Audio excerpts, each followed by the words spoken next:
Hey everyone, welcome to the YouTube tutorial on how to get your subscription button. Now, oftentimes there's a lot of content creators on YouTube and Facebook and TikTok and all that, and a lot of them have no idea, or if you do or you don't, have no idea where to get your subscription button. The little bell you click and everything else. So what you do, you come to Canva, you want to start out and open a brand new window. Right now I'm already in here. So at the beginning I clicked on the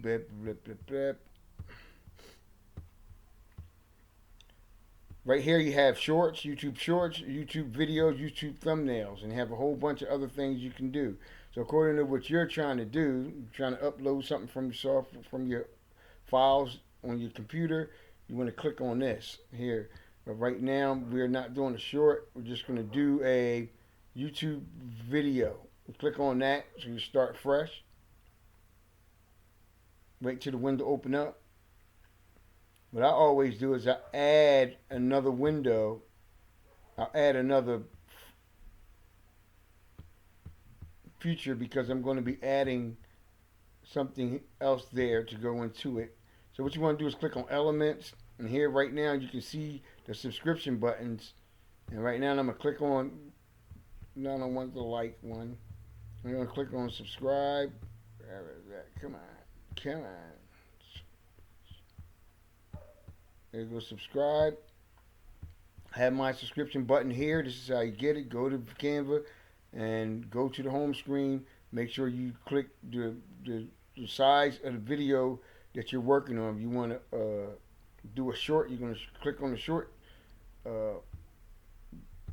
aspect ratio, which would be 9/16. So here's the subscription button. You can resize it. You can move it around. Take in mind, if you're doing it on YouTube, you're putting this button here. While you're creating it, make sure this don't get in the way of if you add a card or an end screen on your video. So I wouldn't move it out of the way. If you put an end screen on, the end screen going to block your subscribe button. So here what you can do is you can animate them and make it move. I like to make them move. If it doesn't make it move, it's really for nothing. So here's a bunch of little animations you can use.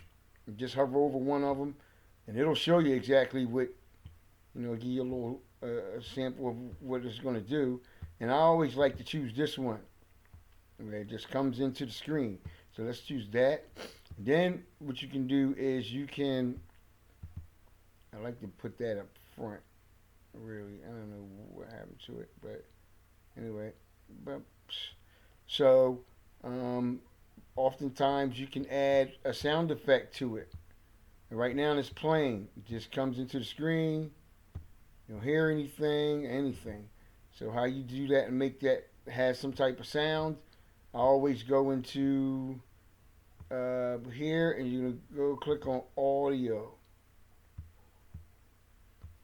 Then you're going to type in the search audio. You're going to type in how you want this to sound or whatever sound you're looking for it to do. I like the swish. Wish, wash, wish. And if you click on that, I think I like that one. It's got like a basketball little swish. So if you can see, I add it to my timeline. And there you go. You can make it go in. And it's going to at some point leave the screen.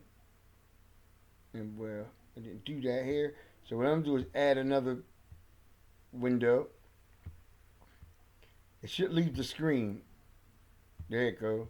So what I'm going to do is to make that sound that I'm looking for, I'm going to add another one. That's not it. That's not it. Add another one. Now that should leave the screen. If it doesn't, you got to do it until it will. See how that worked? Awesome. Now, right here, in between these little scenes, you can click the transition to decide on how you want that to fade in. So I always click this one. And then you can absolutely make sure I have it do it for all of them.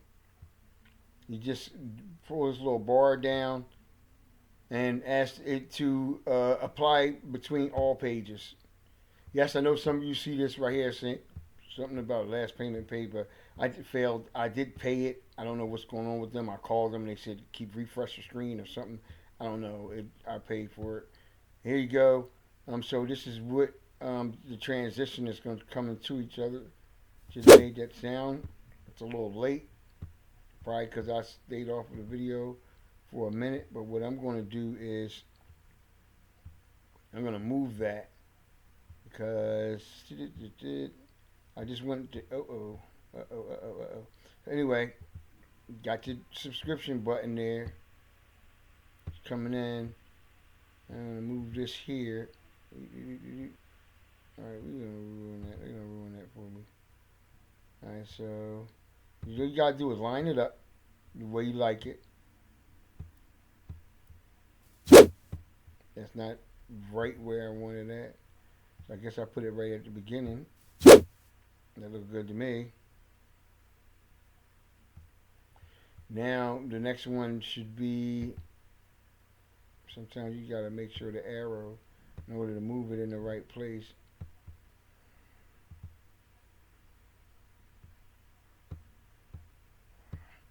Let's play it back. That's awesome. So now, oftentimes what I do is sometimes people will upload this and then you get it on your social media and find out the timing is not right. So what you can do is every time you click on one of these screens or these windows, it's 5 seconds per window. And each time you click on one, it adds it. So this should be 10 seconds. However, before I upload this, I always play it back and listen to it on here. There it goes. It should lead you, and that's it. And that's how you create your subscription button in Canva. Also, if you want to you want a like, you want to like or follow, just go to Elements, click on your timeline on the window you want this to go to, and you're going to select it. You can move this around. You can resize it. Again, once again, make sure when you creating these, you're pulling it out of the way of your card or your end screen because it will cover it up. So the same thing here. You want that to move. You're going to repeat the steps on the same way I did the subscribe button. Thank you for watching. Like and subscribe if this was any help to you. And most of all, enjoy the rest of your day.